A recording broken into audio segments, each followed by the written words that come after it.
నమస్కారం. అంటరానితనం, కుల వ్యవస్థ లాంటి అంశాలపై వీర సావర్కర్, గాంధీ, డాక్టర్ బిఆర్ అంబేద్కర్, ఆర్ఎస్ఎస్ల దృక్కోణం ఈ వీడియోలో తెలుసుకుందాం.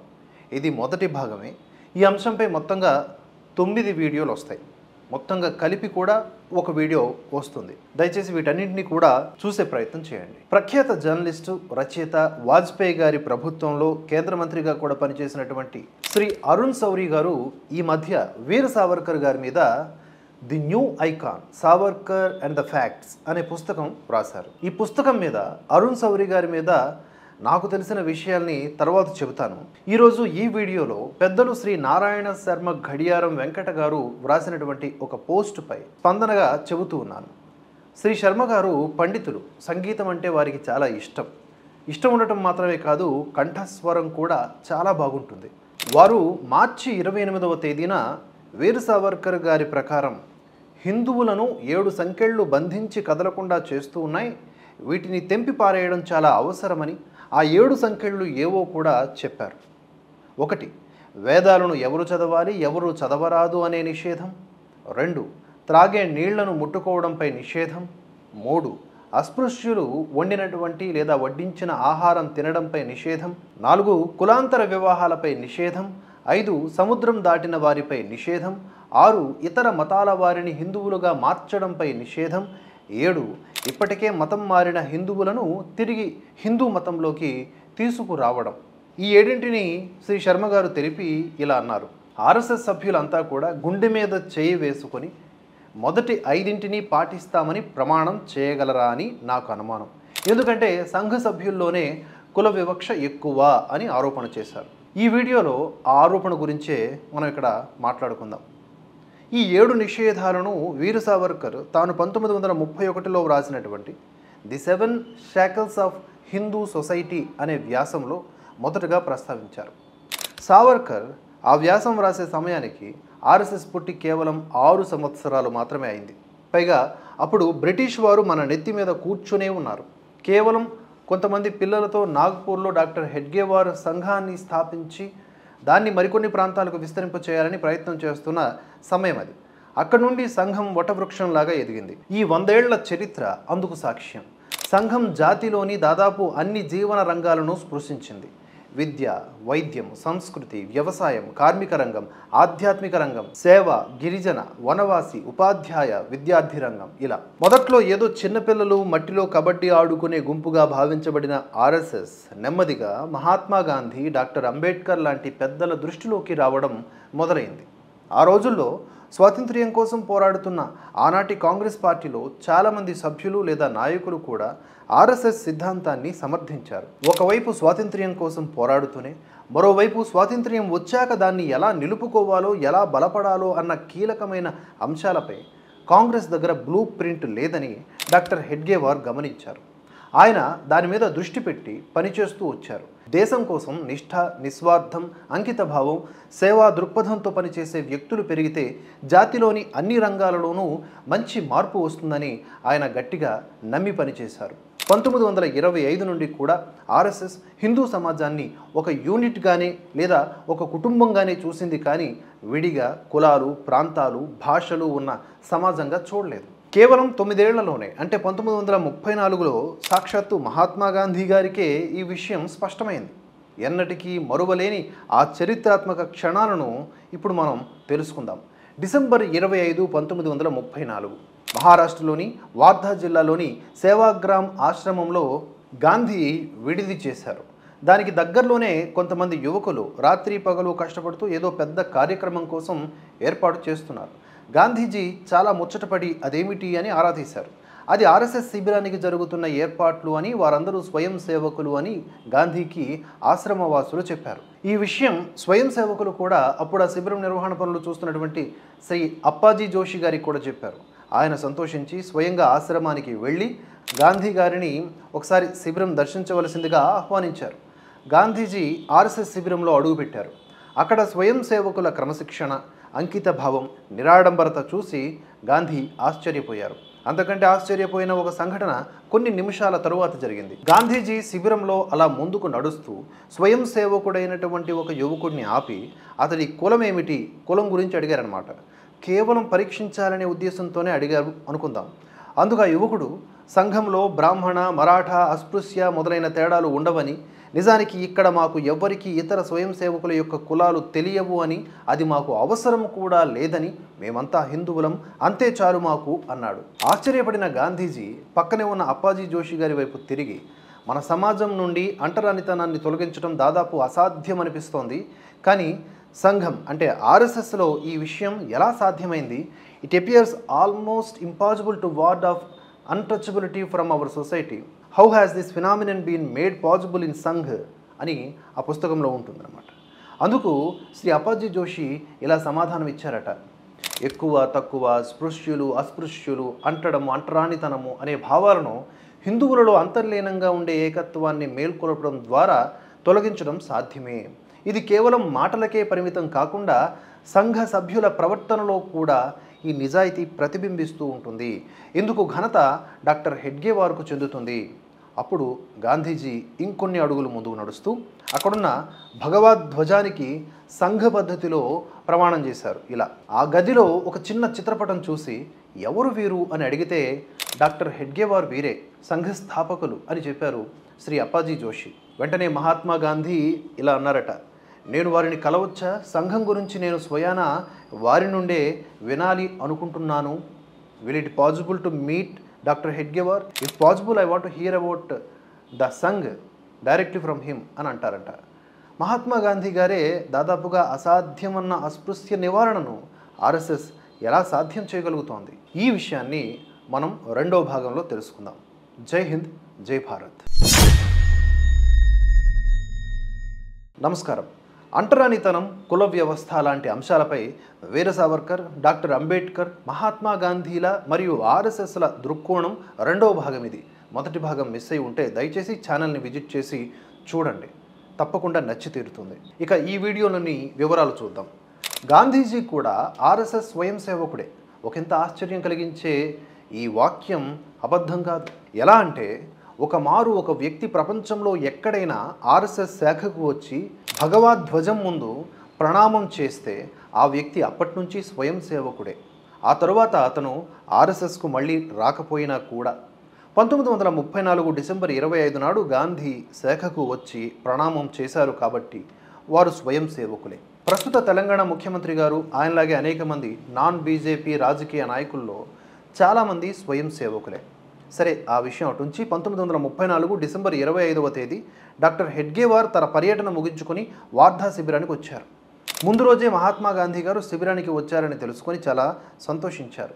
డాక్టర్ హెడ్గేవార్ వెళ్ళి గాంధీజీకి కృతజ్ఞతలు చెప్పారు. ఆ రోజు వారిద్దరి మధ్య జరిగినటువంటి సంభాషణ ఇలా ఉంటుంది. గాంధీజీ ఇలా అంటారు, డాక్టర్ గారు, మీరు కాంగ్రెస్ కార్యకర్తగా చాలా ఏళ్ళు పనిచేశారని తెలిసింది. మరి మీరు అంత ప్రసిద్ధ సంస్థను వదిలి విడిగా ఎందుకు ఆర్ఎస్ఎస్ అనే సంస్థను స్థాపించారు? డాక్టర్ హెడ్గేవార్ ఇలా అంటారు, నిజమేనండి, నేను చాలా ఏళ్ల పాటు కాంగ్రెస్ కార్యకర్తగా పనిచేశాను. స్వయం సేవక్ దళ్ అనే కాంగ్రెస్ విభాగానికి సెక్రటరీగా పనిచేశాను. డాక్టర్ పరాంజపే మాకు అధ్యక్షులు. మేమిద్దరము కాంగ్రెస్లో దేశం కోసం పనిచేసే నిస్వార్థులైన కార్యకర్తల బృందాన్ని తయారు చేసేందుకు చాలా ప్రయత్నం చేశాం, కానీ అది విజయవంతం కాలేదు. అందుకే బయటికి వచ్చి ఆర్ఎస్ఎస్ను ప్రారంభం చేశాను అని చెప్తారు గాంధీజీ. కాంగ్రెస్లో మీరు చేయాలనుకున్న పనికి అవసరమైన డబ్బు సహాయం అందలేదా? డాక్టర్ హెడ్గేవార్, లేదు, డబ్బులు విరాళాల రూపంలో చాలా వస్తుండేవి. డబ్బు ఒక ముఖ్యమైన అవసరమే, కానీ డబ్బే అన్నింటినీ సాధించలేదు. సమస్య వ్యక్తుల మనస్తత్వాలతోని. గాంధీజీ, మీ దృష్టిలో కాంగ్రెస్లో మంచి వ్యక్తులు లేరా? డాక్టర్ హెడ్గేవార్, అలా లేదండి, కాంగ్రెస్లో కూడా మంచి వ్యక్తులు ఉన్నారు, కానీ కాంగ్రెస్ కేవలం భారత్కు స్వాతంత్ర్యం సంపాదించడం అనే ఒకే ఒక్క లక్ష్యంతో ఉంది. అందులోని నాయకులు మేము ఈ పని చేస్తామని, కార్యకర్తలు ఆ నాయకులు వచ్చినప్పుడు కుర్చీలు వేయడం, గదులు శుభ్రం చేయడం, సభలకు ఏర్పాట్లు చేయడం లాంటి పనులు చేయాలని అంటున్నారు. కానీ క్రమశిక్షణ, దేశభక్తి, నిజాయితీ, స్వచ్ఛందంగా సమాజాన్ని సేవించే గుణాలు కార్యకర్తల్లో అలవాటు చేయడానికి మేము చేసిన ప్రయత్నాలు నాయకులకు నచ్చలేదు, వాటిని వారు ప్రోత్సహించలేదు. గాంధీజీ, మీరు స్థాపించిన సంఘంలో స్వయం సేవక్ ఎలా ఉంటాడు? డాక్టర్ హెడ్గేవార్, ఆర్ఎస్ఎస్లో స్వయం సేవక్ దేశం కోసం తన ప్రాణాలను ఇవ్వాల్సి వచ్చినా అందుకు వెనకాట్టు. అతనికి దేశమే సర్వస్వం, జాతి యొక్క సర్వతోముఖాభివృద్ధి అతని లక్ష్యం. ఇక్కడ తక్కువ ఎక్కువ అగ్రకులం నిమ్నకులం ఉత్తరం దక్షిణం అని ప్రాంతాల వారి భేదము ఉండవు. స్వయం సేవకులు దేశంలోని అందరినీ ప్రేమిస్తారు, అందరినీ సమానంగా గౌరవిస్తారు. సంఘం త్వరగా వ్యాపిస్తున్నది అంటే దాని విజయ రహస్యం ఇదే. గాంధీజీ, చాలా సంతోషం వేస్తోంది. మీ కృషి వల్ల దేశానికి ఖచ్చితంగా మేలు జరుగుతుంది. మీ సంఘం చాలా వేగంగా వృద్ధి చెందుతోంది. మరి ఖర్చు ఎలా భరిస్తున్నారు? డాక్టర్ హెడ్గేవార్, ఇక్కడ స్వయం సేవకులు తమ ఖర్చును తామే భరిస్తారు. ఏడాదికి ఒకరోజు వారే దక్షిణ సమర్పిస్తారు.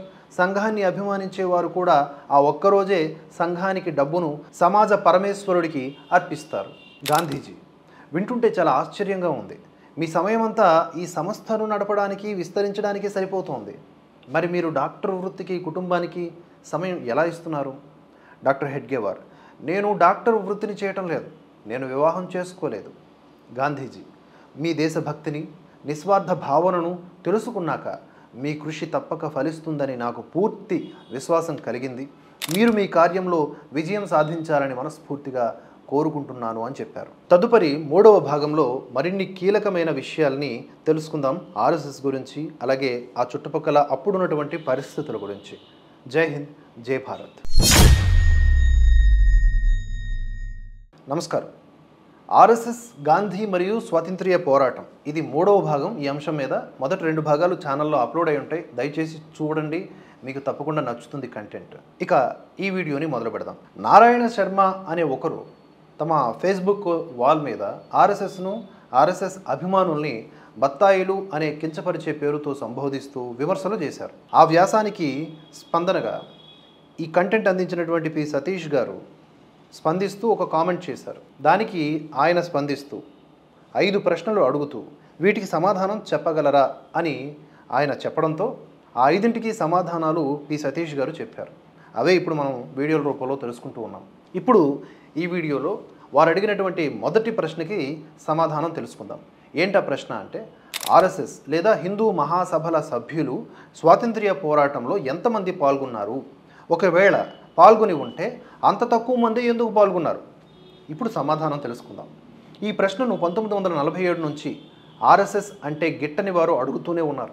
ఈ ప్రశ్నను మొదటగా పుట్టించింది, కాంగ్రెస్ పార్టీ చెవిలో ముందుగా ఊదింది మన కమ్యూనిస్ట్ పార్టీలే. ఇందులో ఆనాటి అంటే 1947 నుంచి 64 దాకా కాంగ్రెస్ పార్టీ తక్కువ. ఎందుకంటే ఆనాటి కాంగ్రెస్ నాయకులందరికీ ఆర్ఎస్ఎస్ అంటే చాలా గౌరవం, విశ్వాసం ఉండేవి. మీకు సాక్ష్యం కావలసి వస్తే ఇంటర్నెట్లో వెతికితే లెఫ్టిస్టులు నడిపేటటువంటి దినపత్రికలు లేదా వార నెలపత్రికలు the Hindu, the Wire, the Scroll, Caravan, Newslaundry, the Week లాంటివి మరియు వెబ్సైట్స్, పోర్టల్స్ చూడండి. అందులో వారు ఆర్ఎస్ఎస్ మీద అసత్యాలను పదే పదే ప్రచారం చేస్తూ కనిపిస్తూ ఉంటారు. ఇదే ధోరణి తెలుగు మీడియాలో కూడా కనిపిస్తూ ఉంటుంది. ఆంధ్రజ్యోతి, ఈనాడు వంటి పేపర్స్లలో కూడా. వీళ్ళ ప్రకారం ఆర్ఎస్ఎస్ స్వాతంత్ర్య పోరాటంలో పాల్గొనలేదు లేదా చాలా తక్కువగా పాల్గొన్నది. ఆర్ఎస్ఎస్ ఒక బ్రిటిష్ ఏజెంట్. హిట్లర్ సిద్ధాంతాన్ని ఆర్ఎస్ఎస్ పాటిస్తోంది. నాజీ ఫిలాసఫీ నుంచి ఆర్ఎస్ఎస్ స్ఫూర్తి పొందింది. ఇవి అబద్ధాలు. ఇవే పదే పదే వ్రాస్తూ నిజం చేయాలని తపన పడుతూ ఉంటారు. నారాయణ శర్మ వంటి వారు ఏవైతే ఈ పదప్రయోగాలు చేస్తారో, బత్తాయిలు, అలాంటి ఇండీసెంట్, ఇన్సల్టింగ్ వర్డ్స్, అలాంటి భాష మనం వాడకుండా సత్యం వైపు మనం నిలబడి ఉన్నప్పుడు, మన దగ్గర అథెంటిక్ సమాచారం ఉన్నప్పుడు ఇలాంటి నాసిరకం భాష మనం వాడకుండానే సమాధానం చెప్పవచ్చు. ముందుగా ఆర్ఎస్ఎస్ వేరు, హిందూ మహాసభ వేరు. హిందూ మహాసభ చెప్పేటటువంటి మిలిటెంట్ ఫిలాసఫీని ఆర్ఎస్ఎస్ సమర్థించదు. దేశ పునర్నిర్మాణం ఆర్ఎస్ఎస్ లక్ష్యం. ఆ రోజులలో దేశంలో చాలా సంస్థలు, నాయకులు స్వాతంత్ర్యం కోసం తమ మార్గాలలో ప్రయత్నం చేస్తూ ఉండేవారు.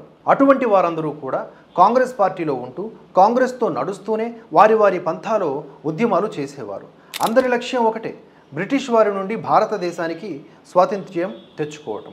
1915 దాకా భారత స్వాతంత్ర్య పోరాటంలో గాంధీ గారి పాత్ర ఏమీ లేదు.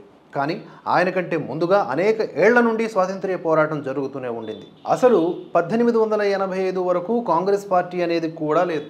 కానీ 1885కు ముందు నుండే ఈ దేశంలో బ్రిటిష్ పాలకులకు వ్యతిరేకంగా గొప్ప యుద్ధాలు జరిగాయి. 1857 ప్రథమ స్వాతంత్ర్య సంగ్రామం దానికి పెద్ద ఉదాహరణ.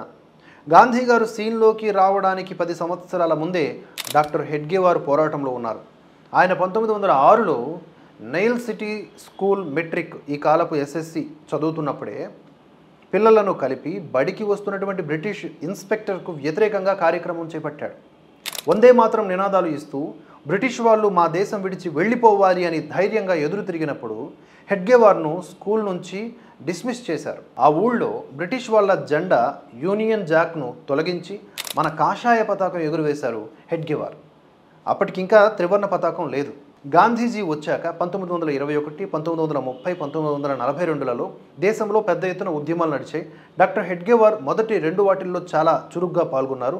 1940లో ఆయన మరణించారు కాబట్టి 1942 క్విట్ ఇండియా ఉద్యమం ఆయన చూడలేదు. హెడ్గేవార్ అప్పటి కాంగ్రెస్ పార్టీలో నాగ్పూర్ శాఖకు జాయింట్ సెక్రటరీగా ఎంత అద్భుతంగా అంకిత భావంతో పనిచేశారు అంటే కాంగ్రెస్ పార్టీలో ఆయనంటే అనేక మందికి చాలా గౌరవం ఏర్పడింది. 1920లో నాగ్పూర్లో జరిగినటువంటి భారత జాతీయ కాంగ్రెస్ యొక్క సదస్సుకు హెడ్గేవార్ జాయింట్ ఆర్గనైజర్గా సదస్సును విజయవంతంగా నిర్వహించారు. డాక్టర్ హెడ్గేవార్ ఇతర కాంగ్రెస్ నాయకులు ఉన్నటువంటి ఈ ఫోటోను చూడండి. ఎడమ నుంచి 3వ వ్యక్తి. ఆ సదస్సులో తొలిసారిగా డాక్టర్ హెడ్గేవార్ సంపూర్ణ స్వాతంత్ర్యం కంప్లీట్ ఫ్రీడమ్ తీర్మానాన్ని ప్రవేశపెడితే ఆనాటి కాంగ్రెస్ దాన్ని తిరస్కరించింది. కానీ అదే కాంగ్రెస్ పార్టీ 9 ఏళ్ల తర్వాత 1929లో లాహోర్లో జరిగినటువంటి సదస్సులో కంప్లీట్ ఫ్రీడమ్కు పిలుపునిచ్చింది. అంటే తెలుస్తున్నది ఏమిటి అంటే ఆనాటి గాంధీ ఇతర నాయకుల కంటే ముందుగానే హెడ్గేవార్ దేశానికి ఏమి కావాలో ఆలోచించారు అన్నమాట. ఏ visionary much ahead of other Congress stalwarts of the time. అబద్ధాలు ప్రచారం చేయడం తేలిక, కానీ నిజాలు చెప్పడానికి నిజాయితీ ఉండాలి. ప్రిజుడిస్కు దూరంగా ఉండాలి. Prejudice means preconceived opinion that is not based on reason or actual experience. తెలుగులో సంక్షిప్తంగా చెప్పాలంటే పక్షపాతం అంటారు. మరిన్ని వివరాలు మనం 4వ భాగంలో తెలుసుకుందాం. జై హింద్, జై భారత్. నమస్కారం. ఆర్ఎస్ఎస్ గాంధీ మరియు స్వాతంత్ర్య పోరాటం ఈ శీర్షికన ఇది 4వ భాగం. మొదటి 3 భాగాలు కూడా తప్పకుండా చూడండి. కంటెంట్ మీకు నచ్చి తీరుతుంది. తెలుసుకోవాల్సిన చరిత్ర కూడా. ఈ భాగంలో మిగిలిన విషయాలు తెలుసుకుందాం. స్వాతంత్ర్య ఉద్యమంలో పాల్గొన్న ఆర్ఎస్ఎస్ వారు ఎంతమంది, ఎందుకు తక్కువ మందే పాల్గొన్నారు అని నారాయణ శర్మ ఘడియారం వెంకట గారు అడిగారని చెప్పుకున్నాం కదా ఇంతకుముందు. చాలా తక్కువ మంది పాల్గొన్నారు అని వారికి ఎవరు చెప్పారో తెలియదు. కానీ అయినా దేశమంతా విస్తరించిన ఒక మహోద్యమంలో ఏ సంస్థ నుంచి ఎంతమంది పాల్గొన్నారో ఎవరైనా చెప్పగలరా? ఎంతమంది పాల్గొన్నారు అనే దాన్ని ఎవరు డాక్యుమెంటేషన్ చేశారు? పోనీ ఇలాంటి ప్రశ్నలు అడుగుతున్న వాళ్ళు అభిమానించే కాంగ్రెస్ పార్టీ నుంచి ఎంతమంది పాల్గొన్నారో ఖచ్చితంగా చెప్పగలరా? కాకి లెక్కలు కాదు, ఖచ్చితమైనటువంటి సంఖ్య చెప్పాలి. వేలాది మంది, లక్షలాది మంది అని అంటారు కానీ కరెక్ట్ సంఖ్య ఏ సంస్థ కూడా ఇవ్వలేదు. ముఖ్యమైన విషయం ఏమిటంటే ఎంతమంది పాల్గొన్నారు, ఎక్కడ ఫోటో దిగారు అనే పిచ్చి ప్రశ్నలు మన పూర్వులు ఆనాడు ఆలోచించలేదు. ఈ రోజుల్లో అయితే ఎన్ని ప్యాకెట్లు బాటిళ్ళు పంచం అని లెక్కలు వేసి కొంతవరకు సంఖ్యను చెప్పగలం. అయినా అది కూడా ఖచ్చితమైనటువంటి సంఖ్య కాదు. వాళ్ళ దృష్టి, వాళ్ళ లక్ష్యం అంతా కూడా ఒకటి, దేశానికి స్వాతంత్ర్యం. కాబట్టి అడిగే ప్రశ్నకు కూడా జవాబు పొందగలిగిన యోగ్యత ఉండాలి. ఇప్పుడు అతి ముఖ్యమైనటువంటి విషయం, అప్పుడు ఇప్పుడు ఎప్పుడైనా సరే ఆర్ఎస్ఎస్ ప్రచారానికి పబ్లిసిటీకి దూరంగా ఉంటుంది. ఉదాహరణకు గత ఏడాది విజయవాడ మరికొన్ని ప్రదేశాల్లో తుఫాను, వరదలు వచ్చినప్పుడు ఆర్ఎస్ఎస్ స్వయం సేవకులు రాత్రింబగళ్ళు సేవా కార్యక్రమాలు చేశారు. ఆ దృశ్యాలు, వార్తలు ఏ దినపత్రిక అయినా ప్రముఖంగా చూపించిందా? ఏ టీవీ ఛానల్ అయినా సరే ప్రత్యేకంగా చూపించిందా?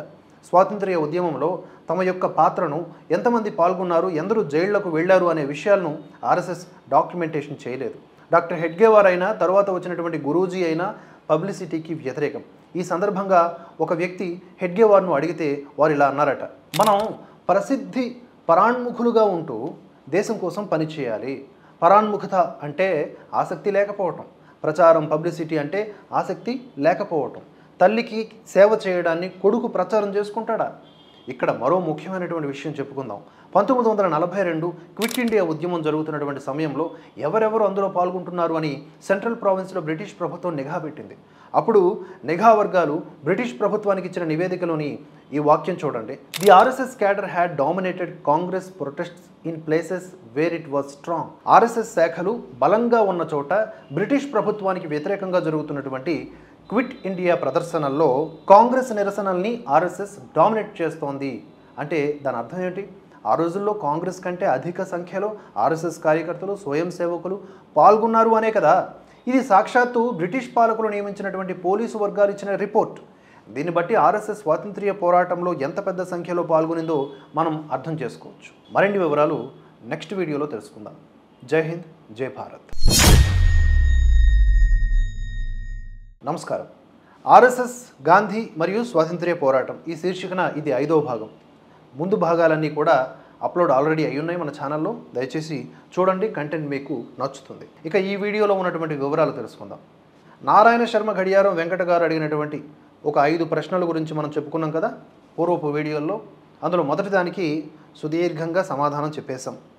ఇక రెండవ ప్రశ్న ఏమిటి అనేది ఇక్కడ తెలుసుకొని దానికి వివరణ మనం చెబుతాం. ఆ రెండవ ప్రశ్న ఏంటంటే, ఆర్ఎస్ఎస్ వారు ఫాసిజం పట్ల, నాజీల పట్ల ఎందుకు పాజిటివ్గా ఉన్నారు? ఈ ప్రశ్నను ఇలా గజిబిజిగా కాకుండా సులభంగా అడిగితే ఎలా ఉంటుందంటే, ఆర్ఎస్ఎస్ ఎందుకు ఫాసిజంకు, నాజీలకు అనుకూలంగా ఉంటుంది? ఈ ప్రశ్నకు నిజానికి కాలం చెల్లిపోయింది. లెఫ్టిస్టులకు, వాళ్ళ కజిన్స్ అయినటువంటి కాంగ్రెస్ వారికి, వాళ్లను సమర్థించే మేధావులకు ఇది తప్ప తిట్టేందుకు వేరే కంటెంట్ లేదు. మరి రిలవెన్స్ లేని ప్రశ్నకు జవాబు ఎందుకు ఇవ్వాలి అని అనిపించినా, ఇలాంటి తప్పుడు ప్రాపగాండాను తిప్పికొట్టే క్రమంలో ఎన్నో కొత్త విషయాలు మనం తెలుసుకోవచ్చు. అందుకే ఈ వివరణ బై పి సతీష్ గారు. ముందుగా ఫాసిజం అంటే ఏమిటో తెలుసుకుందాం. అర్థమయ్యేలాగా సూక్ష్మంగా చెప్పాలి అంటే, నియంతృత్వ ధోరణిలో వ్యవహరిస్తూ తన ఆలోచన లేదా సిద్ధాంతాన్ని ఇతరుల మీద బలవంతంగా రుద్దటం, ఒప్పుకోని వారిని బెదిరించటం, అవసరమైతే వారిని హతమార్చటం, ఇది ఫాసిజం అనేది ప్రజాస్వామ్యానికి, ఉదారవాదానికి బద్ధశత్రువు. పూర్తిగా వీడియోలోకి వెళ్లే ముందు ఇక్కడ 2 సంఘటనలను మనం చెప్పుకోవాలి. వాటిని తెలుసుకున్నాక ఎవరు ఫాసిస్టులు, ఎవరు ప్రజాస్వామ్యవాదులు మనకు క్లారిటీ వచ్చేస్తుంది. నెంబర్ 1, 1950 మరియు 1960 మధ్యకాలంలో శ్రీ హృదయనాథ్ మంగేష్కర్, ప్రఖ్యాత హిందీ గాయకులు లతా మంగేష్కర్ మరియు ఆశా భోస్లే గారు, ఆయన ఆకాశవాణిలో పనిచేసేవారు. ఒకసారి ఆయన మరాఠీ భాషలో సాగర ప్రాణ తలమాల అనే ఒక గీతాన్ని లతా, ఆశ మరికొందరితో రేడియోలో పాడించారు. వెంటనే ఆయనకు సంబంధిత కేంద్ర మంత్రి గారి నుంచి షోక్ కాజ్ నోటీసులాగా ఒక ఉత్తరం వచ్చింది, ఆ పాటను ఎందుకు పాడించారు అని.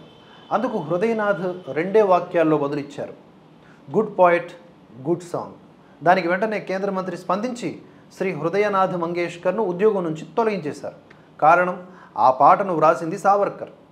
ఎందుకు? ఆ పాటకు అర్థం ఏమిటి అంటే, ఒక ఓడ మీద సావర్కర్ ప్రయాణం చేస్తూ, నన్ను నా ప్రియతమ భారతదేశం నుండి దూరంగా తీసుకువెళుతున్నారు, ఓ సముద్రమా నన్ను నా తల్లి భారతమాత పాదాల వద్దకు చేర్చు, నేను ఆమె పాదాలను అభిషేకించాలి అని భారతమాతను సేవించటం, పూజించటం అనే అర్థం వచ్చే ఆ పాటను పాడించినందుకు హృదయనాథ్ను శిక్షించింది అప్పటి నెహ్రూ గారి కాంగ్రెస్ ప్రభుత్వం.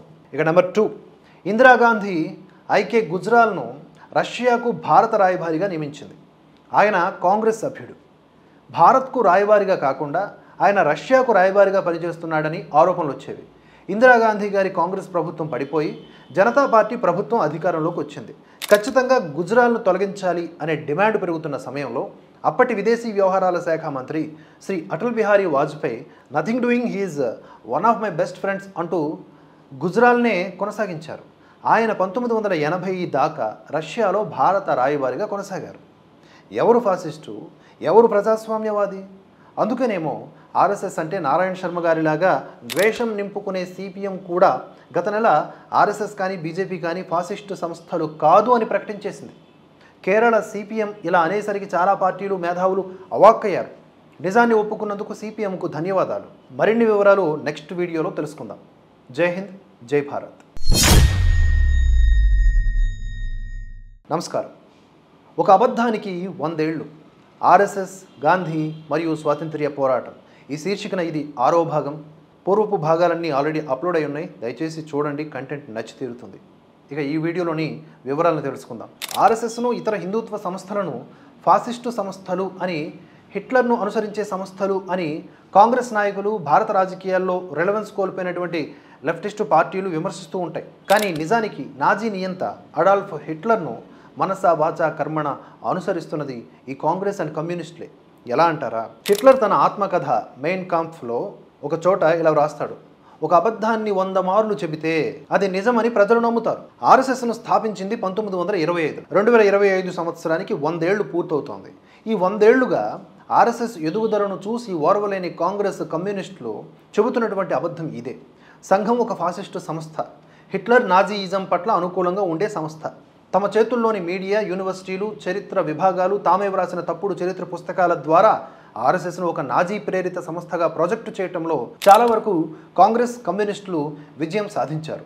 అందుకే సత్యాలు తెలియని, సరైన సమాచారం లేని ప్రజలు 100 మార్లు అదే అబద్ధాన్ని వినడంతో నిజమేనేమో అనే భ్రమంలోకి వెళ్ళిపోయారు. ఈ కాంగ్రెస్, కమ్యూనిస్టులు ఆర్ఎస్ఎస్ను ఫాసిస్టు సంస్థ అని ఆరోపించేందుకు ఒక పుస్తకాన్ని పదే పదే కోట్ చేస్తూ ఉంటారు. వి అవర్ నేషన్హుడ్ డిఫైన్డ్ అనే పుస్తకాన్ని ఆర్ఎస్ఎస్ 2వ సరసంఘచాలకైనటువంటి ఎంఎస్ గోల్వాల్కర్ గారు వ్రాశారు. అందులోని 2-3 పారాగ్రాఫ్లను అవుట్ ఆఫ్ కాంటెక్స్ట్గా తీసుకొని, చూసారా, ఆర్ఎస్ఎస్ హిట్లర్ నుండి ప్రేరణ పొందింది, నాజీ సిద్ధాంతాన్ని అనుసరిస్తోంది అని రెగ్యులర్గా విష ప్రచారం చేస్తూ ఉంటారు. ఆ పారాగ్రాఫ్ ఏమిటో ఇక్కడ చదవండి. To keep this purity of its race and culture, Germany shocked the world by purging the country of Semitic races. Race pride at its highest pride has been manifested here. Germany has also shown the world how impossible for races and culture having differences going to the root to be assimilated into one united whole, a good lesson for us in Hindustan to learn and profit by. ఈ వాక్యాల సారాంశం ఏమిటంటే, తన జాతి యొక్క పవిత్రతను కాపాడుకోవడానికి తనకు భిన్నమైన సెమిటిక్ జాతులు అంటే యూదులు, అరబ్బులు మొదలైన జాతులను తుడిచిపెట్టే ప్రయత్నం చేస్తూ జర్మనీ ప్రపంచాన్ని ఆశ్చర్యానికి గురి చేసింది. సంస్కృతి, జాతి విషయాల్లో చాలా తీవ్రమైన విభేదాలు ఉన్న ప్రజలు ఒకే దేశంగా కలిసి ఉండటం అసాధ్యమని కూడా జర్మనీ చూపిస్తోంది.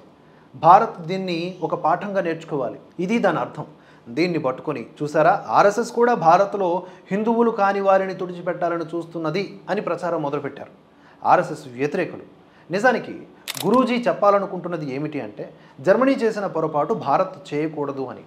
అంటే భారత్లో ఉంటున్నటువంటి ముస్లింలు, క్రైస్తవులు భారతదేశం యొక్క సంస్కృతి, జీవన విధానంతో మమేకం కావాలని, దానికి విరుద్ధంగా ఉండాలని చూస్తే మనం కూడా జర్మనీలాగా భయంకరమైన పరిస్థితి ఎదుర్కోవాల్సి వస్తుంది. ఉదాహరణకు, నేరాలు చేసి బ్రతుకుతున్న వారిని చూసి మనం పాఠం నేర్చుకోవాలి అంటే మనం కూడా నేరగాళ్ళుగా మారిపోవాలని కాదు, మనం వాళ్లలాగా ఉండకుండా జాగ్రత్త పడాలి అని. ఈ విధంగా హిట్లర్, నాజీలను ఆర్ఎస్ఎస్ ఆదర్శంగా తీసుకుంటుంది అనే తప్పుడు ప్రచారం మొదలుపెట్టింది ఎవరో తెలుసా? అతని పేరు క్రిస్టోఫర్ జెఫర్లెట్. ఇతను ఒక ఫ్రెంచ్ లెఫ్టిస్ట్ రచయిత. ఈ ఫోటోలో చూడొచ్చు అతన్ని. అతను రాసింది the Hindu Nationalist movement in India. ఈయన తరచూ క్యారవన్, న్యూస్లాండరీ, ది వైర్ లాంటి కరడుగట్టినటువంటి కమ్యూనిస్టు, హిందుత్వ వ్యతిరేక పేపర్లకు అలాగే పత్రికలకు వ్యాసాలు వ్రాస్తూ ఉంటాడు, ఇంటర్వ్యూలు కూడా ఇస్తూ ఉంటాడు. గురూజీ తాను వ్రాసిన వి అవర్ నేషన్హుడ్ డిఫైన్డ్లో మొత్తం ఒక్కసారి కూడా హిట్లర్ పేరు కానీ నాజీ పేరు కానీ వ్రాయలేదు. ఒక్కడంటే ఒక్క చోట కూడా హిట్లర్ను, నాజీ సిద్ధాంతాన్ని సమర్థిస్తున్నట్లు లేదు. కానీ క్రిస్టోఫర్ లాంటి కమ్యూనిస్టులు వక్రీకరణ చేయడంలో నిష్ణాతులు. మరిన్ని వివరాలు మనం తదుపరి భాగంలో తెలుసుకునే ప్రయత్నం చేద్దాం. జై హింద్, జై భారత్. నమస్కారం. సత్యాన్ని ఒప్పుకునే ధైర్యం లేక తప్పుడు ఆరోపణలు, ఆర్ఎస్ఎస్, గాంధీ మరియు స్వాతంత్ర్య పోరాటం, ఈ శీర్షికన ఇది 7వ భాగం. 1947కు ముందు నుండి ఈ రోజు వరకు లెఫ్టిస్టులు, సెక్యులర్ ముసుగు తొడుక్కున్న నకిలీ మేధావులు చేస్తున్న తప్పుడు ప్రచారం వల్ల సామాన్యులకే కాదు, పెద్ద పెద్ద వాళ్లకు కూడా నిజాలు తెలియకుండా ఉండిపోయాయి. ఉదాహరణకు 1979లో మన దేశంలో కాంగ్రెస్ను ఓడించింది జనతా పార్టీ, కేంద్రంలో అధికారంలో ఉండింది ప్రధానమంత్రి మొరార్జీ భాయ్ దేశాయ్, విదేశీ వ్యవహారాల శాఖ మంత్రి అటల్ బిహారీ వాజ్పేయి. ఆ ఏడాది అప్పటి యుఎస్ఎస్ఆర్ ప్రీమియర్ అయినటువంటి అలెక్సీ కోసిగిన్ ఇతను భారత్కు వచ్చారు. ఆయనకు ఇక్కడి కమ్యూనిస్టులు వాజ్పేయి గురించి ఆయన ఆర్ఎస్ఎస్ అనే ఒక విభజనకారి, ప్రతిచర్యాత్మక ఉద్యమం అంటే రియాక్షనరీ మూవ్మెంట్ నుంచి వచ్చినటువంటి వ్యక్తి అని చెవిలో నూరు పోశారు. కానీ తన పర్యటనలో భాగంగా వాజ్పేయి గారితో సమావేశం కావాలి అనుమానంగానే సమావేశమయ్యారు. ఆసక్తికరం ఏమిటంటే, సమావేశం తరువాత కోసిగిన్ జర్నలిస్టులతో ఏమన్నారంటే, this guy Vajpayee is more progressive than my own communist comrades in India. ఇలా మాట్లాడారు ఆయన. ఈ వ్యక్తి భారతదేశంలోని నా కమ్యూనిస్టు కామ్రేడ్ల కంటే కూడా చాలా మంచి అభ్యుదయ భావాలు ఉన్నవాడిగా నాకు అనిపించింది. తప్పుడు చరిత్ర, తప్పుడు సమాచారం ప్రజలను ఎలా తప్పుదారి పట్టిస్తుందో చెప్పడానికి ఈ ఉదాహరణ. మన దేశంలో నకిలీ సెక్యులర్ లెఫ్ట్ మేధావులకు కనీస పరిజ్ఞానం, కామన్ సెన్స్ కూడా లేదేమో అనిపిస్తూ ఉంటుంది. ఎలా అంటే, వీళ్ళ తప్పుడు మాటల ప్రకారమే ఆర్ఎస్ఎస్ హిట్లర్ను, నాజీలను సమర్థించినటువంటి సంస్థ అయితే, హిట్లర్ ఎవరిని లక్షల సంఖ్యలో చంపాడో ఆ యూదులను ఆర్ఎస్ఎస్, బీజేపీ, ఇతర హిందూ సంస్థలు కూడా వ్యతిరేకించాలి కదా. అలా అసలు జరగలేదు. వాస్తవం ఏమిటంటే ఆర్ఎస్ఎస్ యూదులను సమర్థించినంత గట్టిగా భారత్ ఏ ఇతర సంస్థ, రాజకీయ పార్టీ కూడా సమర్థించవు. ఆర్ఎస్ఎస్ శాఖల్లో యూదుల సాహస గాథలను వర్ణిస్తూ ఉంటారు. 1939కి ముందుగానే గోల్వాల్కర్ వీ అవర్ నేషన్హుడ్ డిఫైన్డ్ అనే పుస్తకం రాయటం పూర్తి చేశారు. 1933 నుంచి హిట్లర్ లక్షల కొద్ది యూదులను చంపిన దుర్మార్గాన్ని గురూజీ, ఇతర హిందూ నాయకులు, కొందరు ఆనాటి కాంగ్రెస్ నాయకులు సావర్కర్తో కలుపుకొని తీవ్రంగా ఖండించారు. అప్పటికే జర్మన్ సమాజంలో కలిసిపోయిన యూదులను వెతికి మరీ హిట్లర్ చంపితే భారత్ యొక్క సంస్కృతి, వారసత్వంతో కలవకుండా మాకు ప్రత్యేక దేశం కావాలి అని కోరుతున్న ముస్లింలను మీరు భారతదేశంతో కలిసిపోండి, మీరు మతం మారకముందు హిందువులే కాబట్టి ఈ సనాతన ధర్మంతో కలిసిపోవడం మాని మాకు ఇస్లామిక్ ఉమ్మానే కావాలి అని పట్టుబట్టడం తప్పు, ఒక జాతిగా కలిసి ఉందామని గోల్వాల్కర్ చెప్పారు. ఇప్పుడు స్పష్టత వచ్చిందా? మీరు మాతో కలిసి ఉండకూడదు, అంతేకాదు అసలు మీరు ఈ భూమి మీద బ్రతికి కూడా ఉండకూడదు అని యూదులను హింసించింది నాజీయిజం. ముస్లింలు లేని హిందూ రాష్ట్రం అసంపూర్తి అని ప్రకటిస్తోంది ఆర్ఎస్ఎస్ సిద్ధాంతం. విషానికి అమృతానికి చాలా తేడా ఉంది. చివరగా ఆర్ఎస్ఎస్ హిట్లర్ నాజీలకు అనుకూలంగా ఉంటుంది అని తప్పుడు ప్రచారం చేసేటటువంటి వాళ్ళందరికీ కూడా, ఈ సోకాళ్ళు మేధావులందరికీ కూడా తెలియనిది లేదా తెలిసినా చెప్పనటువంటి ఒక నగ్న సత్యం ఒకటి ఉంది. అదేంటంటే విదేశీయులతో ఎవరి నుండైనా ఆర్ఎస్ఎస్ స్ఫూర్తి పొందినదా అంటే ఇద్దరు పేర్లు చెప్పొచ్చు. మొదటి వ్యక్తి గీసిప్పే గారిబాల్ది, రెండవ వ్యక్తి గీసిప్పే మాజిని. ఈ ఫోటో చూడొచ్చు. ఈ ఇద్దరు కూడా జాతీయవాద ఇటాలియన్ నాయకులు, నవీన ఇటలీ నిర్మాతలు అని వీరిని ఇటలీ కొనియాడుతూ ఉంటుంది. ఈ ఇద్దరు మహానాయకుల గురించి గోల్వాల్కర్ గొప్పగా చెప్పేవారు. ఆయన ఒక్కరే కాదు, ఆనాటి కాంగ్రెస్ నాయకులైనటువంటి లాలా లజపతి రాయ్, సురేంద్రనాథ్ బెనర్జీ కూడా పుస్తకాలు వ్రాశారు. సావర్కర్కు మాజిని అంటే ఎంత గౌరవం అంటే మాజిని ఆత్మకథను సావర్కర్ మరాఠీ భాషలోకి అనువాదం చేశారు. మాజిని ఇటలీలో ప్రారంభం చేసినటువంటి యంగ్ ఇటలీ నుండి ప్రేరణ పొందిన సావర్కర్ భారత్లో అభినవ భారత్ అనే సంస్థను కూడా స్థాపించారు. మరిన్ని ఆసక్తికర విషయాలు, ఎప్పుడు తెలుసుకోనటువంటి విషయాలు తదుపరి భాగంలో తెలుసుకుందాం. జై హింద్, జై భారత్. నమస్కారం. ఆర్ఎస్ఎస్ ఫాసిస్ట్ అయితే నెహ్రూ ఎందుకు ఆ పని చేశారు? ఆర్ఎస్ఎస్, గాంధీ మరియు స్వాతంత్ర్య పోరాటం అనే శీర్షికన ఇది 8వ భాగం. Hitler was certainly not as bad as his enemies painted him. Hitler ఆయన శత్రువు చిత్రీకరించినంత చెడ్డవాడు కాదు. ఈ మాటలు వ్రాసినది అన్నది ఎవరు? వీర సావర్కర్ కాదు, సుభాష్ బోస్ కాదు, గోల్వాల్కర్ కాదు, భగత్ సింగ్ కాదు, మరెవరన్నారు? మహాత్మా గాంధీ. అవును, 1940 డిసెంబర్ 24న హిట్లర్కు రాసినటువంటి ఉత్తరంలో స్వయానా గాంధీ గారే అన్న మాటలు ఇవి. ఒకవేళ హెడ్గేవార్ కానీ గోల్వాల్కర్ కానీ ఈ మాటలు అని ఉంటే ఈరోజు కూడా వాటిని కాంగ్రెస్, కమ్యూనిస్టు నేతలు, అలాగే మేధావులు, వారి అభిమానులు పదే చెబుతూ ఆర్ఎస్ఎస్ని ఇప్పటికే ఘోరంగా తిట్టేవారు. సరే, గాంధీ ఒక సనాతన హిందూ ధర్మాన్ని ఆచరించే వ్యక్తి కాబట్టి, అందరిలో మంచిని చూసే సంస్కారం హిందువులకు జన్మతోనే వచ్చి ఉంటుంది కాబట్టి అలా అని ఉంటారు అనుకుందాం. హిట్లర్ యొక్క క్రూరమైన విధానాలను తీవ్రంగా విమర్శించి ఆయన పేరును కూడా తలవని ఆర్ఎస్ఎస్ ఫాసిస్ట్ ఎలా అవుతుంది? ఆయన అనుకున్నంత చెడ్డవాడు కాదు అని లక్షల మంది యూదులను ఊచకోత కోసిన నర రూప రాక్షసుడైనటువంటి ఈ హిట్లర్ని డియర్ ఫ్రెండ్ అని సంబోధించినటువంటి గాంధీ గారు ఫాసిస్ట్ కాడా? ఇలా ఎవరైనా ప్రశ్నించవచ్చు కదా. కాబట్టి అటు ఆర్ఎస్ఎస్ కానీ ఇటు గాంధీ కానీ ఫాసిస్టులు కారు. ఒక నిజమైన హిందువు ఎన్నటికీ ఫాసిస్టు కాడు. నకిలీ హిందువులే అలా ఉంటారు. మేధావులు అనబడేవారు, ప్రధానంగా కాంగ్రెస్ మరియు లెఫ్టిస్టులు నెహ్రూను చాలా అభిమానిస్తూ ఉంటారు. ఎందుకంటే ఆయన ఆర్ఎస్ఎస్కు బద్ధ వ్యతిరేకమని. కానీ అది 1950 నుంచి 55 దాకా నెహ్రూ దృక్పథం. తర్వాత ఆయనకు సత్యమో తత్వమో బోధపడింది. అర్థమయ్యేలాగా వ్రాయాలంటే నెహ్రూ గారికి జ్ఞానోదయమైంది, కళ్ళు తెరుచుకున్నాయి. తాను ఎవరి ప్రేమలో పడి యుగళ గీతాలు పాడుకునేవాడో ఆ కమ్యూనిస్టులే తనను వెన్నుపోటు పొడిచారని నెహ్రూకు 1962 దాకా అర్థం కాలేదు. హిందీ, చీనీ, భాయి అనేది ఒక పచ్చి అబద్ధం అని పండిట్ నెహ్రూకు చాలా లేటుగా అర్థమైంది. 1962లో దుష్ట దుర్మార్గ కమ్యూనిస్టు చైనా మన భారత మీదకు దాడి చేసినప్పుడు ఆర్ఎస్ఎస్ దేశం కోసం చేసిన నిరుపమానమైనటువంటి త్యాగాలను చూసి ఆశ్చర్యపోయినటువంటి నెహ్రూ ఆర్ఎస్ఎస్ను 1963 గణతంత్ర దినోత్సవ పెరేడ్లో పాల్గొనవలసిందిగా ఆహ్వానించారు. కేవలం 2 రోజుల ముందే ఆహ్వానం వచ్చిన జనవరి 26, 1963 రిపబ్లిక్ డే పరేడ్లో 3000 మంది సంఘ స్వయం సేవకులు పాల్గొన్నారు. ఆ ఫోటో కూడా చూడొచ్చు మీరు స్క్రీన్ మీద. ఇందులో 2 వృద్ధులు కూడా ఉన్నారు. వారిద్దరూ 1963 పెరేడ్లో పాల్గొన్నవారే. ఆర్ఎస్ఎస్ ఒక ఫాసిస్టే అయితే నెహ్రూ గారు ఎందుకు ఆర్ఎస్ఎస్ను ఆహ్వానించినట్లు? ఈ వాస్తవాన్ని కూడా అబద్ధం అని the caravan, the wire, scroll, front line, the Alt news లాంటి దిక్కుమాలిన లెఫ్టిస్ట్ పత్రికలు, న్యూస్ పోర్టల్స్ ప్రచారం చేస్తే దాన్ని వాడుకుంటూ ఫేస్బుక్లో వ్యాసాలు వ్రాసేవారు కూడా ఉన్నారు. వారి పాపాలను దేవుడు క్షమించుగాక. మరిన్ని విషయాలు ఈ సిరీస్లో భాగంగా చివరి భాగంలో తెలుసుకుందాం. జై హింద్, జై భారత్. నమస్కారం. ఆర్ఎస్ఎస్ భారత త్రివర్ణ పతాకానికి సెల్యూట్ చేయదా? ఆర్ఎస్ఎస్ గాంధీ మరియు స్వాతంత్ర్య పోరాటం శీర్షికలో ఇది 9వ భాగం, చివరి భాగం.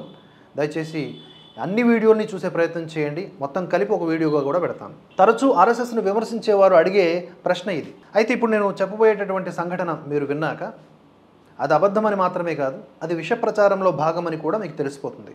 1936 డిసెంబర్ 27, 28 తేదీల్లో మహారాష్ట్రలోని జల్గావ్ దగ్గర ఫైజ్పూర్లో కాంగ్రెస్ పార్టీ 50వ మహాసభ జరిగింది. అందులో మొట్టమొదటిసారిగా త్రివర్ణ పతాకాన్ని, అంటే 3 రంగుల జెండాపై రాట్నం ఉంటుంది, అది ఎగురవేయాలి అనుకున్నారు. 80 అడుగుల స్తంభం అది. సుమారుగా 30 నుంచి 40 అడుగుల జెండా. నెహ్రూ గారు దాన్ని ఎగరవేయాలి. నెహ్రూ గారు తాడులాగారు. జెండా పైకెడుతూ మధ్యలో ఆగిపోయింది. నెహ్రూ మొదలు అందరు నాయకులు తీవ్ర అసహనానికి లోనయ్యారు. సుమారుగా 10,000 మంది తీవ్ర నిరాశకు లోనవుతూ ఉంటే అకస్మాత్తుగా ఒక యువకుడు జనంలోంచి వచ్చి గబగబా స్తంభం ఎక్కి జెండాకు పడ్డ ముడి విప్పి అది సజావుగా పైకెళ్ళేలా చేశాడు. అందరూ ఊపిరి పీల్చుకున్నారు.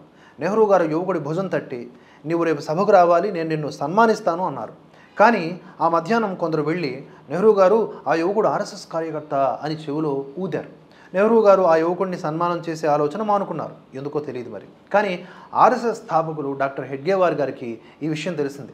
వెంటనే ఆయన నాగ్పూర్ నుంచి బయలుదేరి ఫైజ్పూర్లోని ఆ యువకుడి ఇంటికి వెళ్ళి, మన త్రివర్ణ పతాకానికి, మన దేశానికి అవమానం జరగకుండా కాపాడావని మెచ్చుకొని అతనికి ఒక చిన్న కప్పుని బహుమానంగా ఇచ్చారు. ఆ యువకుడి పేరు కిషన్ సింగ్ రాజ్పుత్. ఫోటో కూడా మీరు చూడొచ్చు. ఆ యువకుడు వృద్ధాప్యంలో 2016లో మరణించాడు. ఇప్పటి ఆర్ఎస్ఎస్ అధినేత శ్రీ మోహన్ భాగవత్ ఆయన్ని 2 మార్లు కలిశారు కూడా. కొంచెం ఈ చరిత్ర తెలుసుకోండి. ఏప్రిల్ 2, 1931 నాడు కరాచీ, ఇప్పుడు పాకిస్తాన్లో ఉంది, కరాచీలో జరిగినటువంటి కాంగ్రెస్ సమావేశంలో 7 సభ్యులతో ఒక జెండా కమిటీని ఏర్పాటు చేశారు. ద ఫ్లాగ్ కమిటీ అని దాని పేరు. అందులో నెహ్రూ, సర్దార్ పటేల్, మౌలానా అబ్దుల్ కలాం ఆజాద్ కూడా ఉన్నారు సభ్యులుగా. అందరితో సంప్రదించి ఆ కమిటీ కాషాయపు పతాకం మీద రాట్నం ఉండే విధంగా రూపొందించారు. కానీ 3 నెలల తరువాత ఆగస్టు 1931లో కాంగ్రెస్ హైకమాండ్ అదే పతాకాన్ని తిరస్కరించింది. డాక్టర్ అంబేద్కర్కు ఈ వార్త తెలిసినప్పుడు ఆయన బాధపడ్డారట. కాషాయం రంగు గుడ్డపై రాట్నం బొమ్మ ఉండే జెండానే ఉండాలి అని హిందూ మహాసభ గనక ఉద్యమం చేస్తే దానికి తన సంపూర్ణ మద్దతు ఇస్తానని కూడా అంబేద్కర్ హామీ ఇచ్చారు. 2002కు ముందు జెండాను కేవలం ప్రభుత్వ కార్యాలయాలపై మాత్రమే ఎగురవేయాలని, ప్రైవేట్ ప్రాపర్టీసు, పార్టీ ఆఫీసెస్ మీద ఎగురవేయరాదు అని నియమం ఉండేది. ఆర్ఎస్ఎస్ గవర్నమెంట్ సంస్థ కాదు కాబట్టి తన కార్యాలయాలపైన త్రివర్ణ పతాకం ఎగురవేయలేదు. దేశ ప్రభుత్వం చేసేటటువంటి చట్టాలను ఆర్ఎస్ఎస్ గౌరవిస్తుంది కాబట్టి జెండా ఎగురవేయలేదు. కానీ 2002లో అప్పటి ప్రధాని శ్రీ అటల్ బిహారీ వాజ్పేయి సమయంలో జెండా నియమాల విషయంలో చట్టానికి కొన్ని సవరణలు చేశారు. దాని ప్రకారం జెండా యొక్క పవిత్రత దెబ్బతినకుండా ఏ పౌరుడైనా, సంస్థ అయినా జెండాను ఎగురవేయవచ్చు. The flag code of India 2002లో ఈ మార్పు చేశారు. కాబట్టి ఆ ఏడాది నుండి ఆర్ఎస్ఎస్ ప్రతి ఏటా 2 మార్లు తన కార్యాలయాలపై మన త్రివర్ణ పతాకాన్ని ఎగురవేస్తోంది. ప్రధాని నరేంద్ర మోదీ ప్రభుత్వం జూలై 19, 2022లో మరో సవరణ చేస్తూ పగలు రాత్రి వేళల్లో కూడా జెండాను ఇళ్ల మీద కూడా ఎగురవేసుకునేందుకు వీలు కల్పించింది. హర్ ఘర్ తిరంగా. అలాగే మరొక వాస్తవాన్ని ఎందుకు దాస్తారో అర్థం కావట్లేదు. సిపిఎం తొలిసారిగా భారత్ త్రివర్ణ పతాకాన్ని కోల్కతాలోని తమ రాష్ట్ర కార్యాలయంపై ఎప్పుడు ఎగురవేసిందో తెలుసా? ఆగస్టు 15, 2021. అంటే ఆర్ఎస్ఎస్ ఎగురవేసినటువంటి 19 ఏళ్లకు సిపిఎం ఎగురవేసింది. చట్టాన్ని గౌరవిస్తూ ఆర్ఎస్ఎస్ ఎగురవేయలేదు. కానీ సిపిఎం అలా కాకుండా ఈ స్వాతంత్ర్యం ఒక అబద్ధం, ఏ ఆజాదీ ఏక్ ఝూట్ హై, this freedom is a lie అని సిపిఎం 1948లోనే ప్రకటించేసింది. 1949 నుంచి సిపిఎం కానీ సిపిఐ కానీ అధికారికంగాను ఏనాడు కూడా మన స్వాతంత్ర్య దినోత్సవాన్ని జరుపుకోలేదు, జెండా ఎగురవేయలేదు. ఆర్ఎస్ఎస్ అన్నా, సనాతన ధర్మం అన్నా ద్వేషం, అయిష్టత నింపుకొని ఫేస్బుక్లో వ్యాసాలు వ్రాసేటటువంటి మేధావులు, మీడియా అంకుళ్ళు, తాతయ్యలకు ఈ వాస్తవం తెలుసా? తనతో విభేదించే వారిపై దాడులు చేయటం, చంపటం, జైల్లో పెట్టడం చేస్తుందని ఆర్ఎస్ఎస్ వ్యతిరేకులు తీవ్ర ఆరోపణ చేస్తూ ఉంటారు. గాంధీని చంపిన గాడ్సే ఆర్ఎస్ఎస్ వాడిని విష ప్రచారం చేస్తూనే ఉన్నారు. ఇప్పటికే గాంధీ హత్యతో అటు ఆర్ఎస్ఎస్ కానీ ఇటు సావర్కర్కు కానీ ఏమాత్రం సంబంధం లేదని సాక్షాత్తు కోర్టులే తీర్పులు చెప్పినా వాటి పట్ల గౌరవం లేకుండా మళ్ళీ అదే ఆరోపణ చేయటం చాలా తప్పు. ఇలా ఆధారాలు లేకుండా నోటికేది వస్తే అది మాట్లాడుతూ ఉంటే కేవలం 2 రోజుల క్రితమే సుప్రీంకోర్టు రాహుల్ గాంధీకి గట్టిగా మొట్టికాయలు వేసి మళ్ళీ ఇలాంటి తప్పుడు ఆరోపణలు చేస్తే సుమోటోగా తీసుకొని కోర్టు కఠినంగా వ్యవహరిస్తుందని హెచ్చరించడం జరిగింది. మొత్తంగా 9 భాగాలుగా ఈ విలువైన విషయాల్ని మీకు అందించడం జరిగింది పి సతీష్ గారి యొక్క సౌజన్యంతో. ఆయన వ్రాసారు, నేను వీడియో రూపంలో చేశాను. కనుక ఇంతటి రీసెర్చ్ని, ఇంతటి విలువైనటువంటి నిజాల్ని మీరందరూ కూడా షేర్ చేయాలి బాధ్యతాయుతంగా. ఇదే నా రిక్వెస్ట్. మొత్తం కలిపి ఒక వీడియోగా కూడా చేస్తాను, దాన్ని కూడా షేర్ చేయండి 10 మందికి. అందరికీ ధన్యవాదాలు. జై హింద్, జై భారత్.